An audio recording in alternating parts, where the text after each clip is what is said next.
and then I'll try to fix it when we're in a break. It's going to be horrible sound. Okay.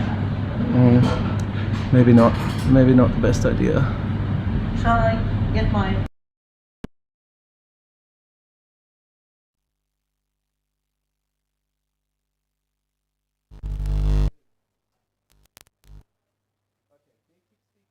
Yes, so I will continue talking and pretend. Do I have an audience? Is anyone listening to me? No. Hopefully not. Nobody is listening. But I will continue to speak. I will actually... Oh, one thing I forgot to do today was actually to read the newspaper. But I will hopefully have time to read the newspaper tomorrow. And then I will be able to prepare for sound test, sound test, sound test, sound test, and sound test. Sound test. Don't book foreign holidays now, but warned in shocking message from travel agent. All right, I'll try to fix it as we go. Yeah? Yes? Okay. Hello. Are we live now? No. No. We are. I'm going to go into the everyday mic. I'm sorry.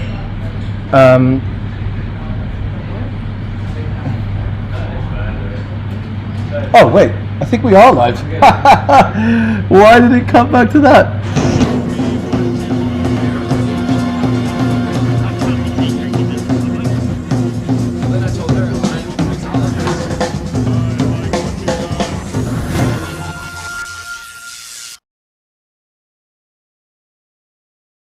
Here.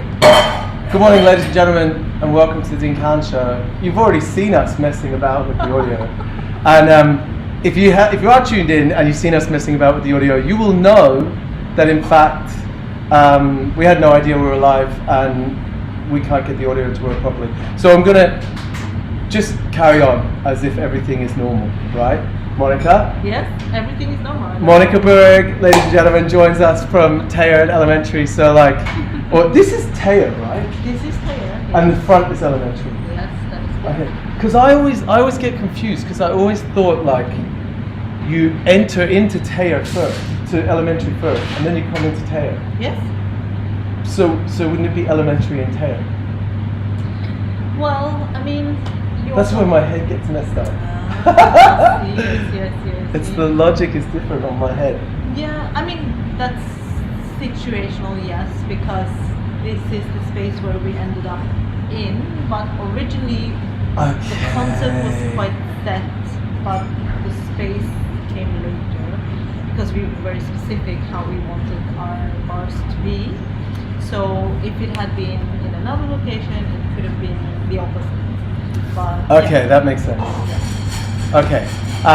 Now, for anyone that is watching, and we can't see the comments or anything like that at the moment, which is, it's kind of blind for me. This is like the most blind I've been in a long time. I don't know why, but for some reason nothing seemed to work at the last minute, and I kept getting booted out of Facebook and stuff. But I wanted to at least attempt to do my first show kind of outside of my comfort zone. Like extremely outside of my comfort zone, to the point that I have absolutely no idea if audio is working or anything. Maybe we're just sitting here talking to ourselves. We could just be sitting here talking to ourselves, you know, like, let's have a look at this, let's see, right? So, Monica, first question I have for you. That's the first question. Right, Okay. So obviously everything's changed because of COVID, right? Yes. And you guys are closed in here. Do you know when you expect to reopen in here? I don't suspect that Tayer will be open until the fall sometime, maybe September, October. Yeah. Ooh. Okay, so you've got a few more months. And then are you going to continue to sell the bottled cocktails that you've done? Oh, absolutely. The RTDs, they will definitely stay on. And I think, so the thing is that when we wrote our original business plan, the bottled cocktails were always a part of it. Yeah. But they were a part of the idea from year 3. But then obviously 2020, they kind of made everything have to speed up. Fast track. So yeah. But Okay. it will definitely stay. So there was always a plan to do like the takeaway cocktails because the front lends itself perfectly to takeaway cocktails. So I kind of thought you were lucky in that respect, but actually you planned it. So I think that's also a good term to kind of discuss because takeaway, we technically don't do takeaway. We have an off license, so we do retail, so you can buy the full container. But we don't do, you can't come in and buy a drink and walk away with a cup. Can you do that in other places? That I don't know. That I don't know, but we don't do takeaway. Yeah. You wouldn't be able to come and have a plastic cup or something. So there's no boomerangs. Unless they're buying a sealed container, right? Okay, very cool. Well, look, I'll tell you what. Now I don't know. It's okay on YouTube. Thank you, Alex. Thank you. Alex just held up a sign saying, "Can you do me one more favor? Can you do me a favor? See that light at the top? Can you press on? Well, let's see what it looks like. And we have lights. Yeah, just a little bit brighter. Didn't make a huge difference. All right, so we've got some sound on YouTube. That's good, right? Perfect. I think it's actually just the MacBook mic because this thing keeps failing. I think I'm going to send that thing back now. I'm not happy about it. Right, so I'm dying of thirst. I've just had a couple of little sips of my water, but I thought it'd be really cool if you could let me drink one of the drinks. So I've done my normal thing of setting up a couple of different cameras so that I can cut, because obviously if we just sit here, I don't get to use my gadgets. So I'm going to cut to this guy, right? Oh, look at that. So can you explain what's in this drink? Yeah, so this is a birch water highball. So here we have Havana 3-year-old rum, we have our house Choreo, and then we have this season or fresh Cornwall birch water that was capped last. Okay, very cool. Okay, I'm gonna come back so we can do this. And okay, here's a question. Yeah. Have you guys always used like clear cut ice? Yes. And you're buying it in? Yes. So when we were working on the business plan as well, in the same way we kind of analyze everything. That's really good. That is so good. It's we always wanted to have this kind of ice. So the ice is custom made for this glass specifically. Because why would you not measure something that you could control? Yeah. So with the ice and the glass size, you know exactly what's the size of your cocktail, and also it makes more sense to buy it from someone who specializes in ice rather than trying to cut the ice here ourselves and these things. And when you are a bar, in London, where the real estate that you have here, you would lose, to get the ice that you want, you would lose 4 to 6 seats. That's revenue. This is exactly what I've been trying to figure out. Like I've been making, a few years ago, you might remember when you came to the cabin just socially, before I started doing videos, I had those like ice cube trays with holes in them and I was freezing the ice, right? Mm-hmm. So I bought loads of those ice cube trays and I've got a freezer this big. And I started to get to the stage where actually the ice I was keeping for my house party was now taking up space that I needed the big directional freezer cooler to be in. So functionally, I would need to buy another freezer and find space to be able to store the ice because I needed to make the ice, and it just became like a false economy. But if you want to have one of the most reputable top bars in the world, you really don't have a choice, do you? You have to have good ice. Yeah, I mean, I think it's definitely one of those like luxuries that if you can afford it, it makes a huge difference. I think there's, And is it Carlos? Carlos? Yes, we use Ice Studio London. Yeah, they're good guys, huh? No. I love them. They're so good. So obviously the cabin has Ice Studio ice. Did you ever see? Right. Okay, I need your honest opinion now, right? Yes. Okay, because I trust your opinion so much. So, did you see my ice ruler? Your ice ruler. Yeah. I try to remember now. Okay, so it's a stupid thing, but so I'm going to use this as an example, right?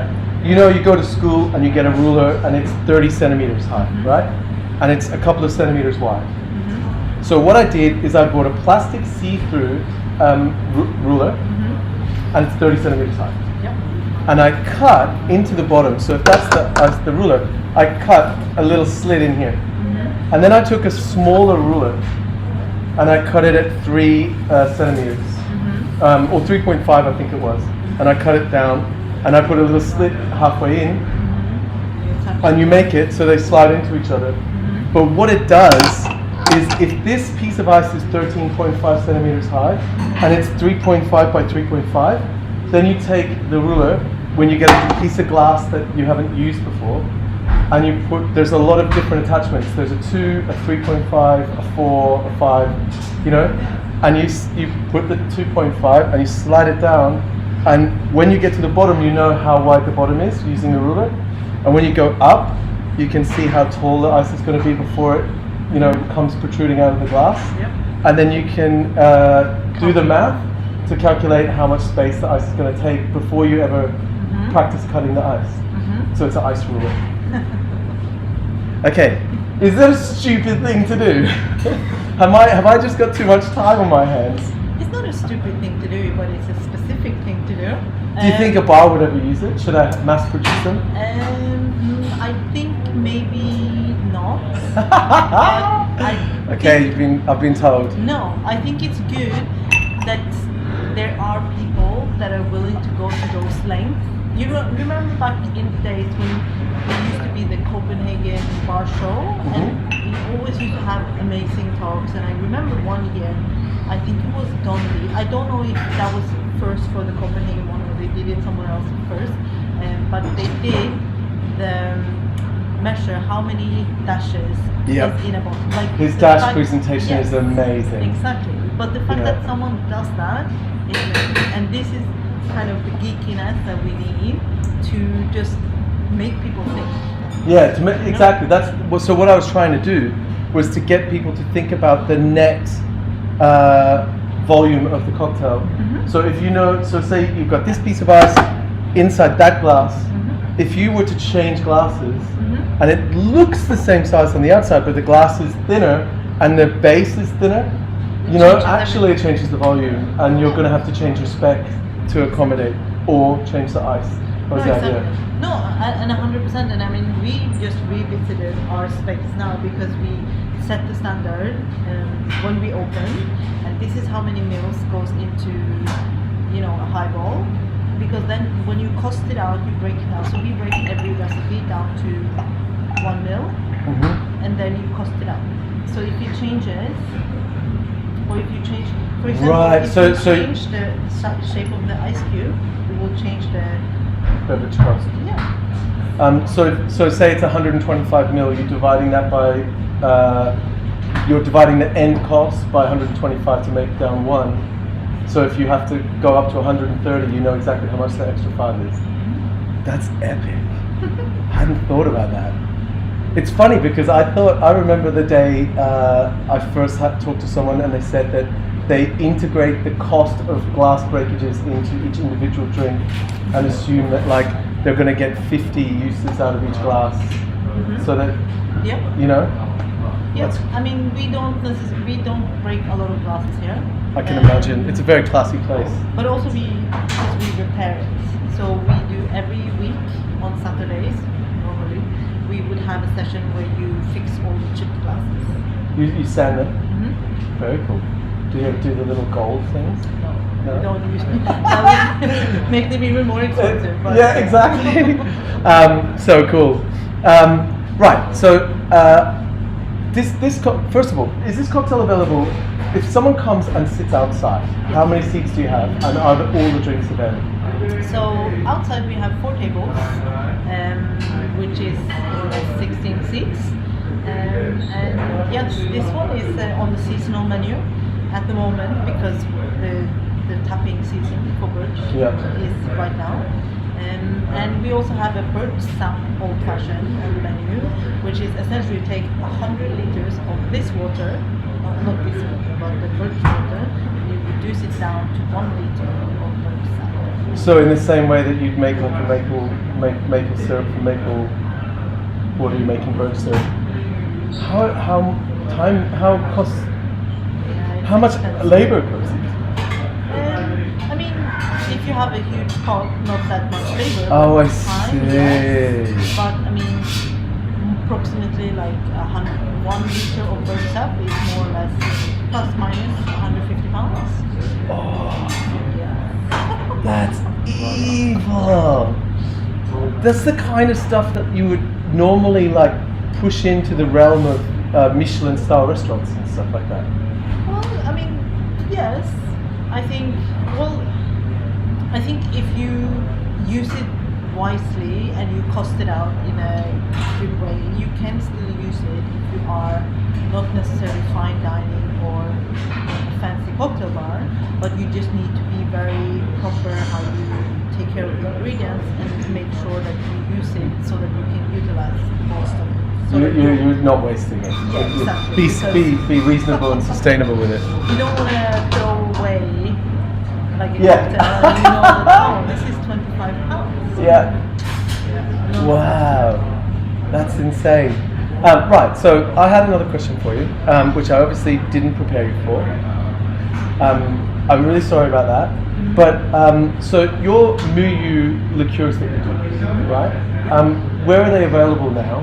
And are you still you're still producing them, or is it a limited edition thing, or are you going to continue to produce them in the future? No, it's not a limited edition at all.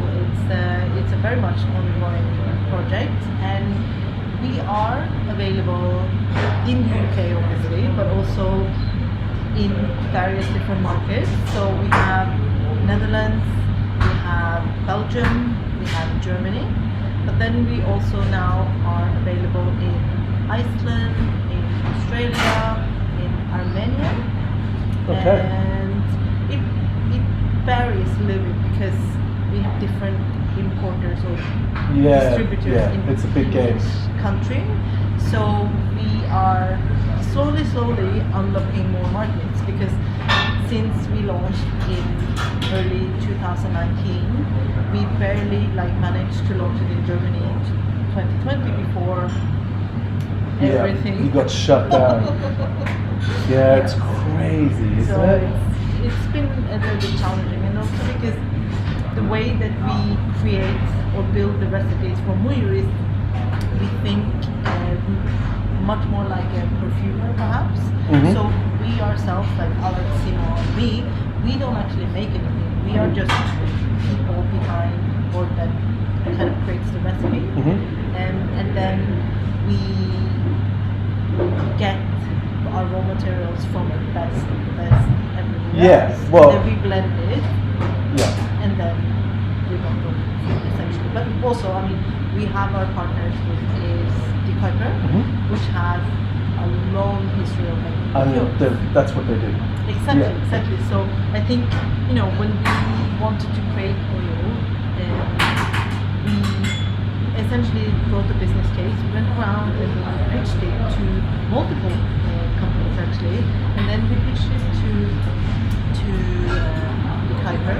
And one of the things that we really wanted to achieve with Muyus is that we want some of the money to go to protect the Amazon and the kind of people that live there, because that's the area that we really love, and we've You've been there a few times, yeah. and we just seen how precious the biodiversity is there, first and foremost, but also how some of the native communities are treated, and how warm and generous they've treated us. We wanted to give something back.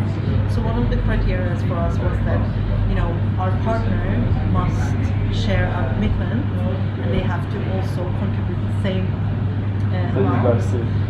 And because they said yes, Very immediately, cool. and they were the only ones.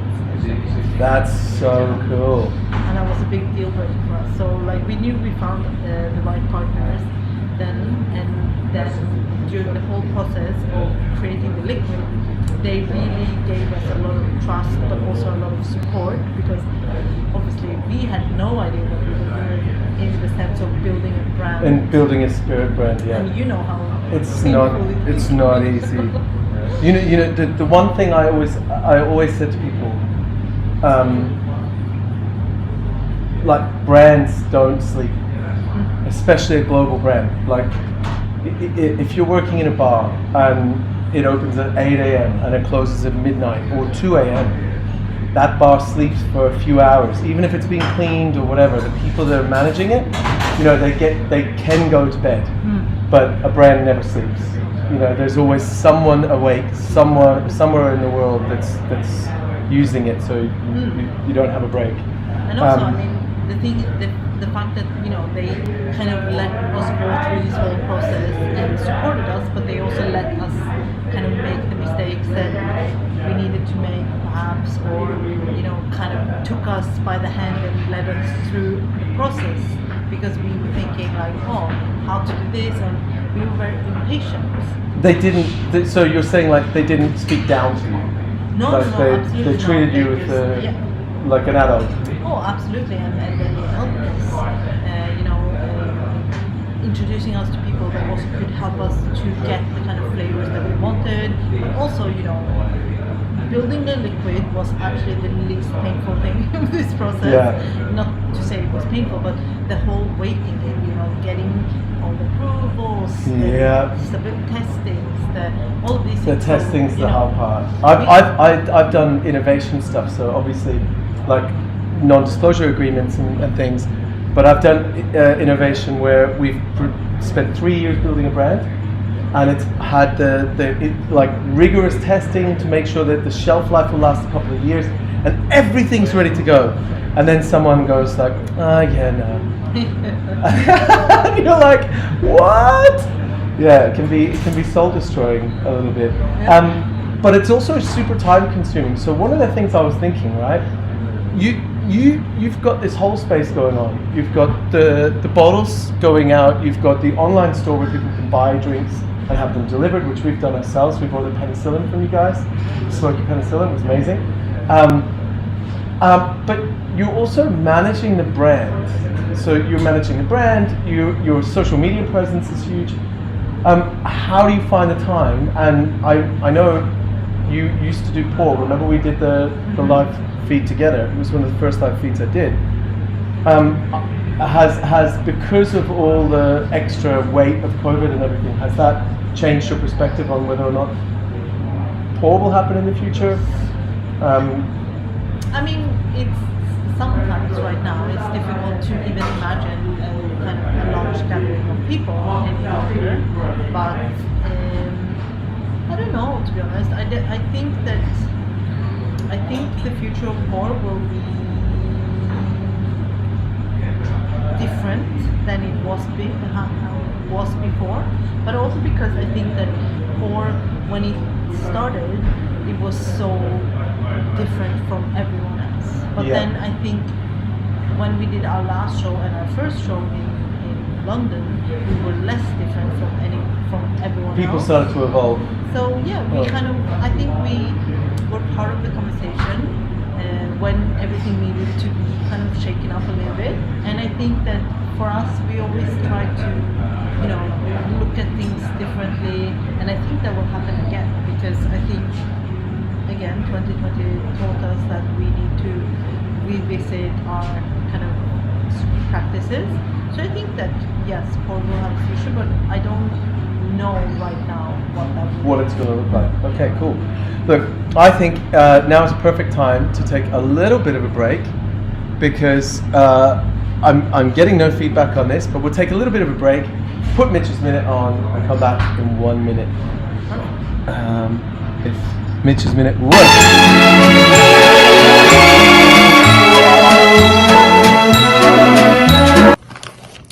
What's my spicy Mark's pick? Damn, DC, come on now. Really? It's the first time that we're gonna start filming these at night, so I ain't fucking sleep through, or you're gonna hit me with what's my spicy Mark's pick? That's cold, brother. That's cold as hell. Spicy Mog's like the new martini, right? Like, it's like everybody got a way that they think it should be made.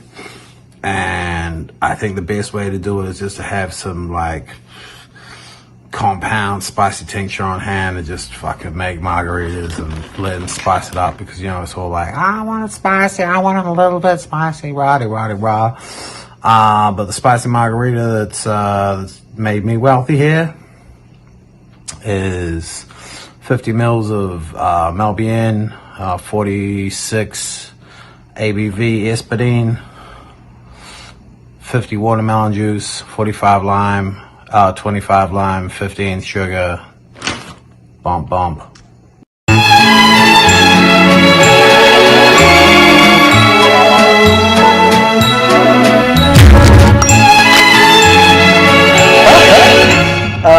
Right, so in the break I ran out and tried to get the audio. I'm just giving up on the audio. I'm assuming everyone can hear.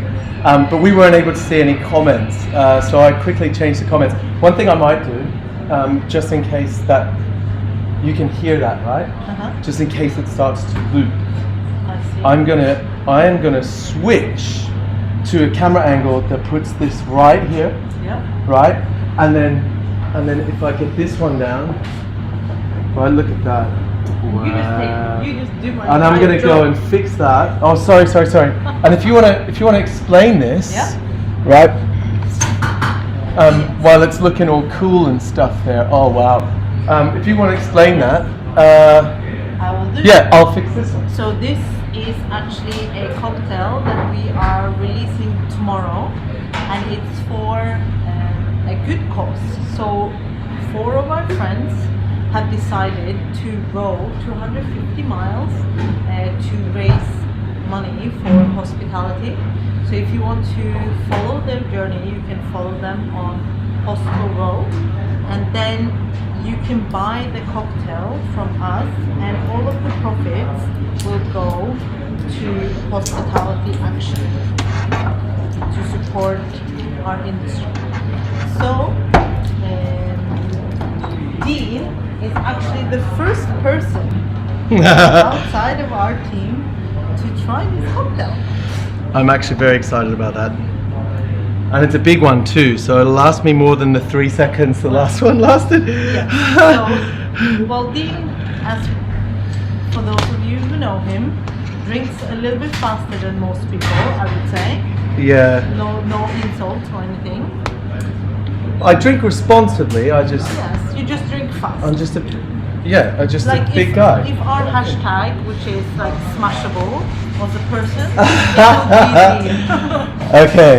So Right. This is kind of like a little peaty thing. So it's our blended whiskey.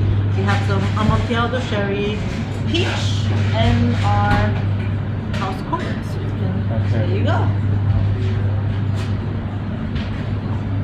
Oh, it smells amazing. Whiskey and peach is such an amazing combination.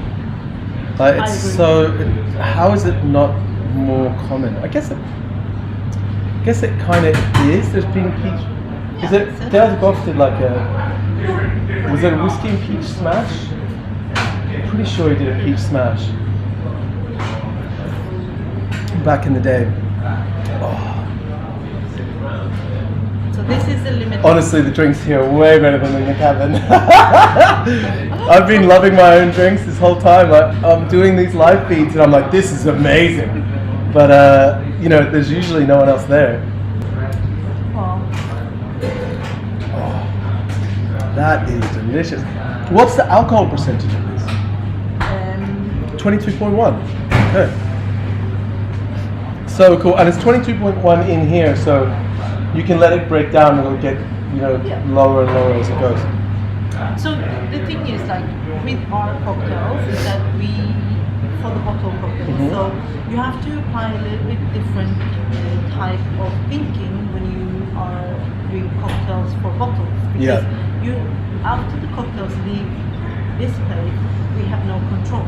We want to make sure that the drinker gets as good as a result regardless. So because a lot of the people that drink cocktails at home are not industry, you know. They don't know. Yeah. So if you have smaller ice cubes, if you don't even use ice cubes, if you do whatever, you want to eliminate as many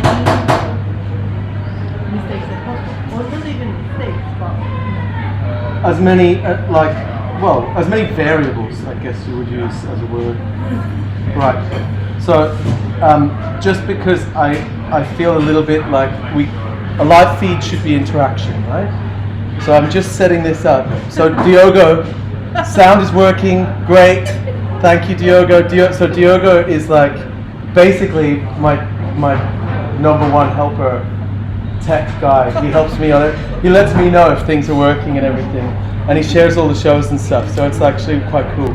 Yeah. So and fortunately, Julian DeFell is agreeing with me, which is amazing. All right, awesome, very cool. And Gabby, hey guys, this is great. So we know it's working now. I feel like a lot more confident knowing that it's actually definitely working. well, I mean, here, I used to make a cocktail that looks like a glass of water with massive complexity without using rotula. Well, in this drink, in the highball, there's no rotula involved. Okay. But you have to say if it's cost, not if it's... I think it's got all the complexity. So how is it? Are you making the cordials in-house without, like, you're cooking them, or? Yeah, we use the Thermomix. Thermomix. Okay, yeah, cool. I mean, you can also just use the pot and the stove. That I did most of my career. Yeah, before you got a Thermomix, right? Yes.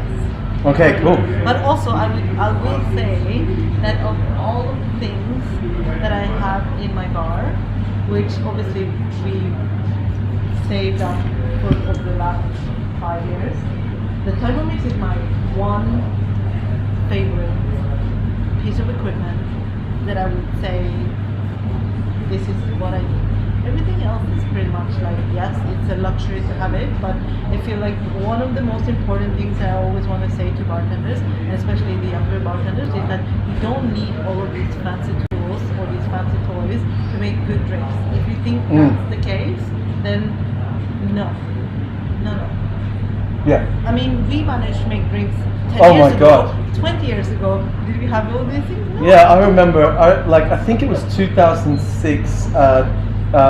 Tony C came to Australia to do a molecular mixology chat, and he was teaching people how to make spherifications, which was like the pinnacle of molecular at the time. You know, I don't think Don Lee had started sharing his knowledge with the rest of the world, and Dave Arnold. But he told us how to make a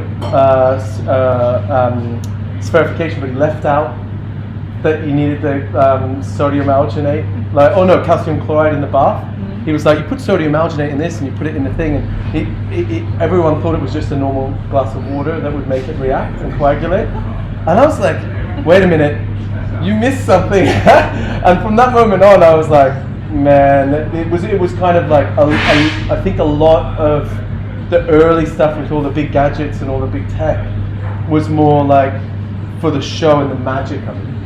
You know, for example, right? You know Alex Kacheni really well. Yes. Yeah.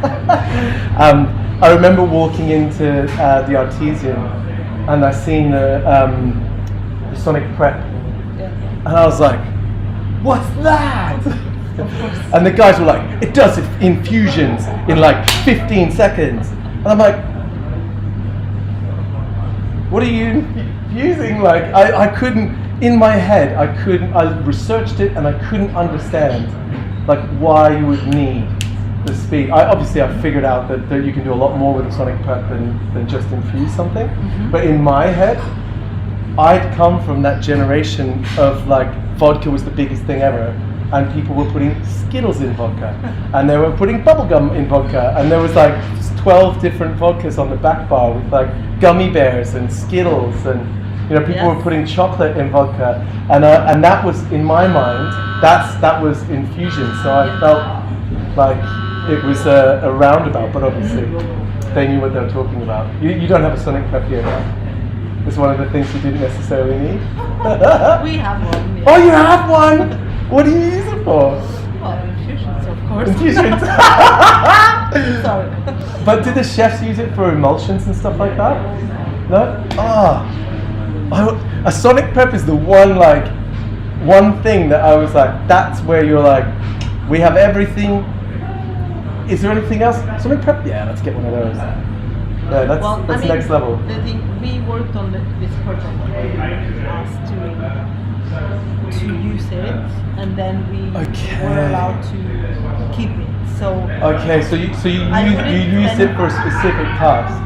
So I And then wouldn't necessarily. It came as part of the payment, right? Yeah, I wouldn't necessarily spend my money. That makes a lot more sense. If you I mean, you're not going to say no to sonic prep, right? No, I mean, there's a lot of things you're not going to say no to. But at the same time, I think that there's a time and place for everything, and I think that it's much more important to know how to use a knife properly, how to maintain a knife, how to sharpen a knife properly. Exactly. Yeah.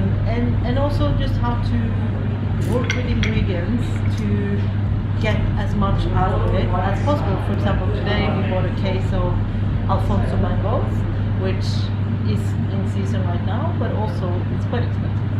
But you want to be able to get as much out of it, and if you can find a way to just reuse, then you can justify the high price. Yeah. Like obviously normally we would have Tayer, which allows you to kind of juggle. You can experiment a bit more in here. But normally we would kind of start here, maybe, and then you would take part of the leftovers and part of the different type of prep, for example, to Elementary, and then when both bar has used it, then you perhaps give it off to the kitchen, and then so you never have to throw anything. Yeah. So in the end, the only thing that after exhausting the ingredients, the only thing you throw is the peels. Yeah. Like literally the bits that you can get nothing, the wood that held the. You're effectively throwing out only the packaging. Well, when you look at it from that way. Well, maybe the the seed. packaging you just send back to. No, I mean, if you think of a yes. mango, like Yes. a mango, is mango technically a drupe? I think it's a drupe. God, someone Google this. Is a mango a drupe? Like a type of fruit? I think it. Oh, my knowledge is getting rusty. I think a drupe is where there's a seed, and then a gelatinous layer, and then an outside husk, like a coconut. You know what I mean?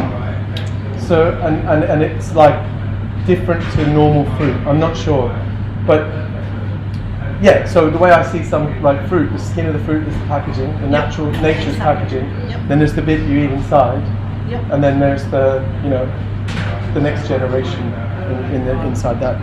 Right. Well, then I agree. Yeah. But obviously, like today, we have packaging and packaging because people can't transport things without getting them dirty. Extra layers.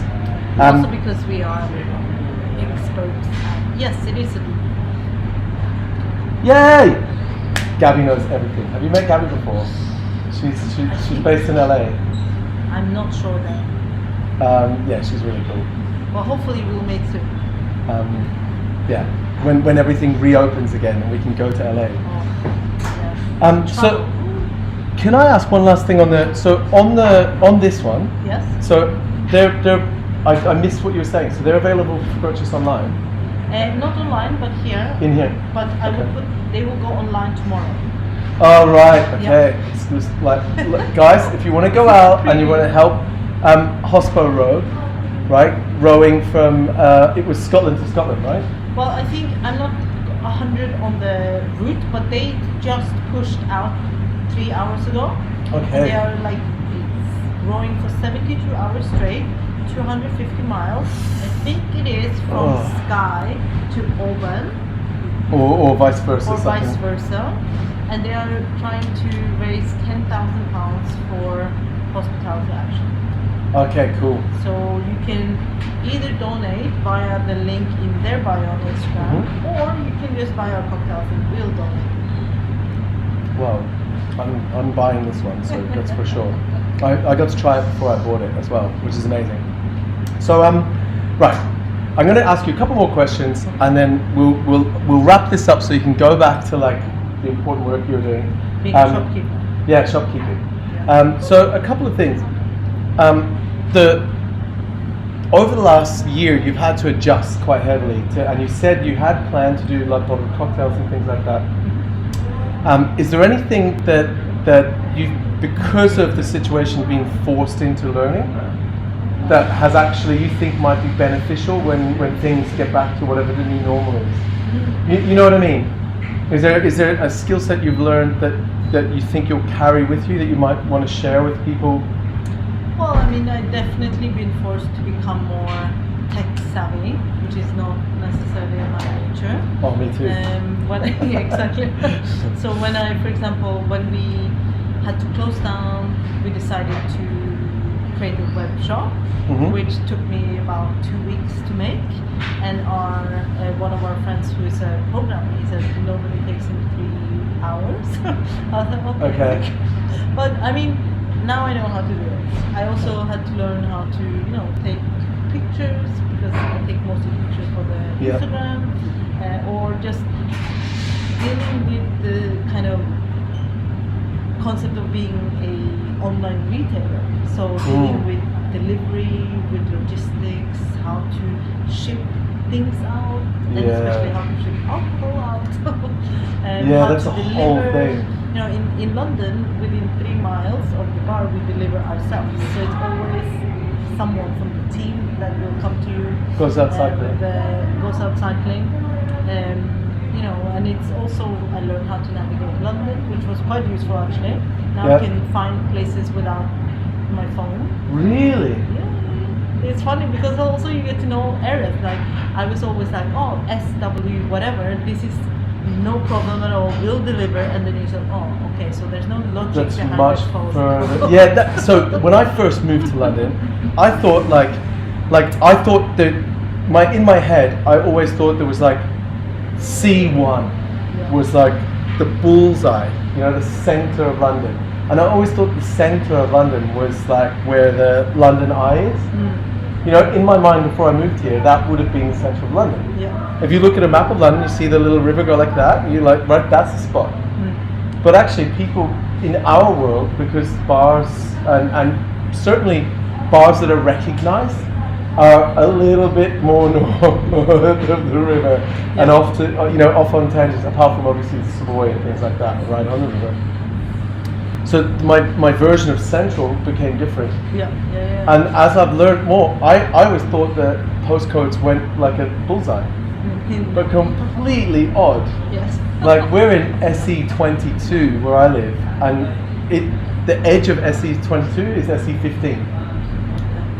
You know what I mean? So the only thing is southeast that is even remotely close to each other. Yeah. No, I know your postcode quite well because we have quite a few borders down that way. Yes, and but it's difficult because, like, for example, I'm doing the customer service on emails, because one of the beauties I noticed in bar is that you have the luxury of instant gratification, where you can serve someone a cocktail, they take a sip, you see their faces, you see that they're happy, you get the reward, and you just like, wow. But also, like, if there's something wrong, you can fix it, but it's very difficult to fix something.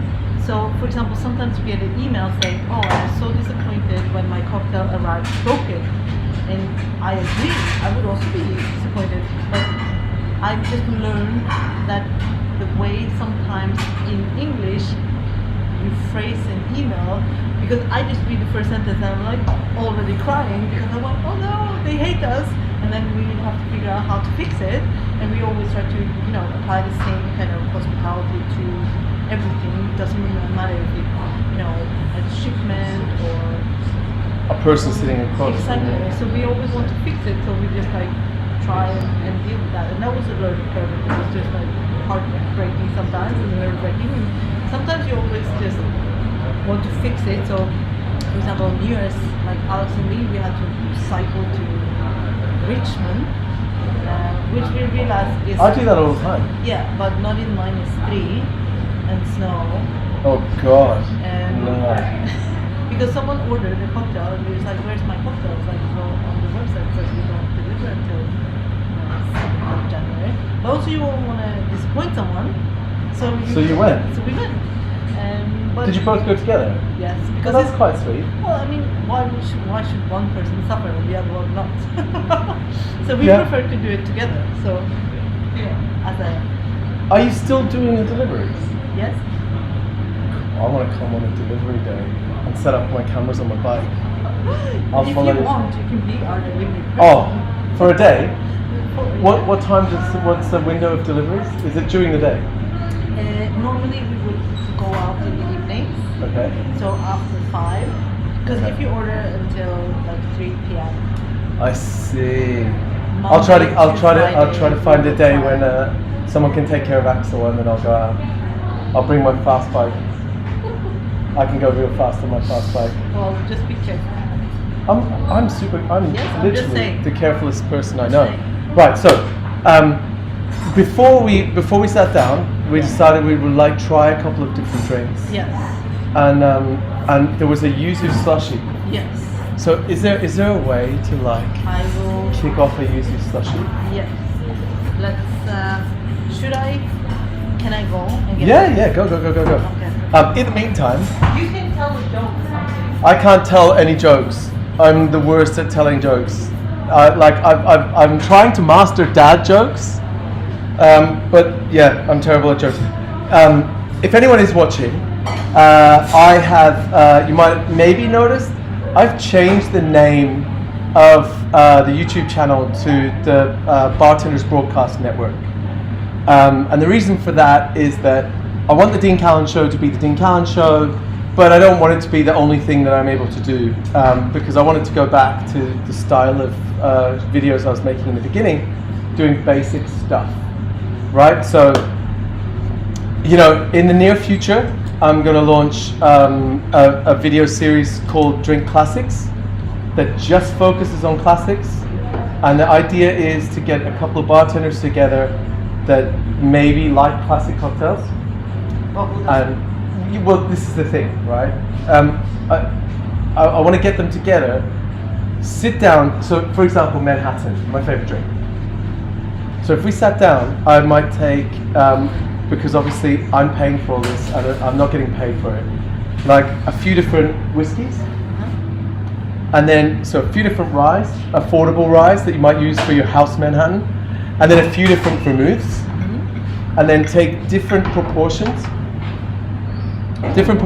of rye, different proportions of vermouth, different proportions of bitters, make them all in small scale, and then get the people I'm sitting with to be a cross-reference of different palates, to taste them all, and say, actually, the bullet rye with cocky Torino is like wicked. But actually, if you put, say we skip back to bourbon and we do it with Woodford Reserve, there's a bit more spice in the Woodford Reserve, but not as much as this. It doesn't taste the same. So everyone that sat down, we'd make a video expressing how we tasted them all and what we all thought, and then decide on price point versus like kind of, I guess, a broad spectrum of flavor profile, and say our spec for Manhattan that we all agree on is 212 because the area code for Manhattan. Did you know that? Do you know what I had to do recently? Have you heard? You know the song Area Codes? You know the rap song Area Codes, hip hop song. It goes, I've got homes in different area codes, right? So it's super cheesy, but because I want to make a video on the Manhattan, and the area code for Manhattan is 212. In that video, what's his name? Ludacris says like 713, 814, you know, throughout the video. And I listened to that song maybe 12 times, waiting for 212 to see if it was in the video. And I hadn't thought to just Google the lyrics, but it took me so many goes because I've got a short attention span, and I started listening to the song and forgetting what I was doing. I must have listened to it 12 times, but he does say 212. He doesn't say it, the background singers say 212, so I got him. 212 in area codes. But yeah, so that's my spec for a Manhattan. 2 parts rye, 1 part sweet vermouth, 2 dashes of angostura bitters. And I kind of agreed with Jake Berger because he does 3 dashes. I'm just going to make the hole bigger on the angostura bitters bottle, a la Don Lee style. So I can do 2, but it would equate to 3 as an homage to Jake. Or you can just decant it into a more accurate bottle. So if anyone hasn't seen Don Lee's presentation or breakdown of the dashing, he has created a graph with an arc where when the bottle's full, you're getting this much in a dash, and when the bottle's towards its empty stage, you're getting a different amount in the dash, and he finds the average across the arc.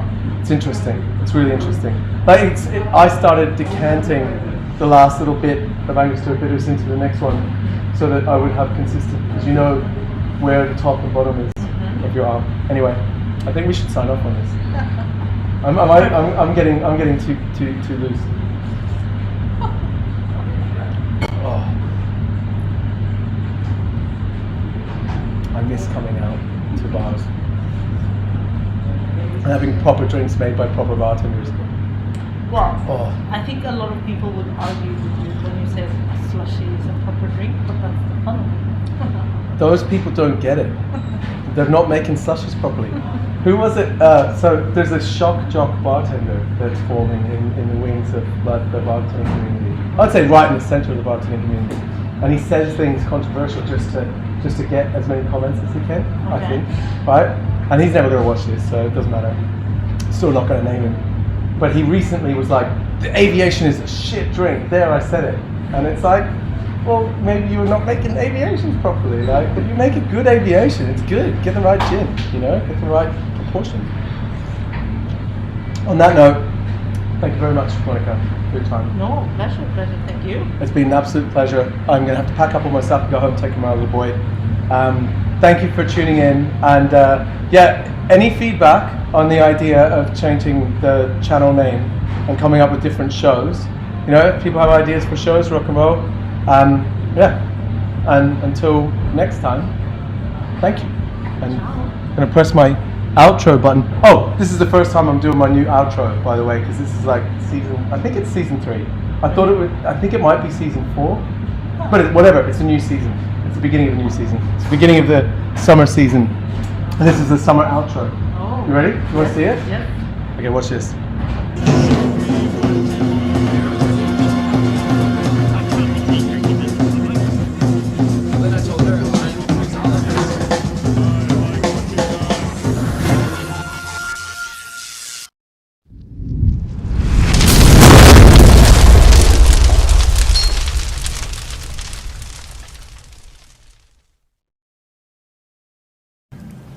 You were good, kid, real good.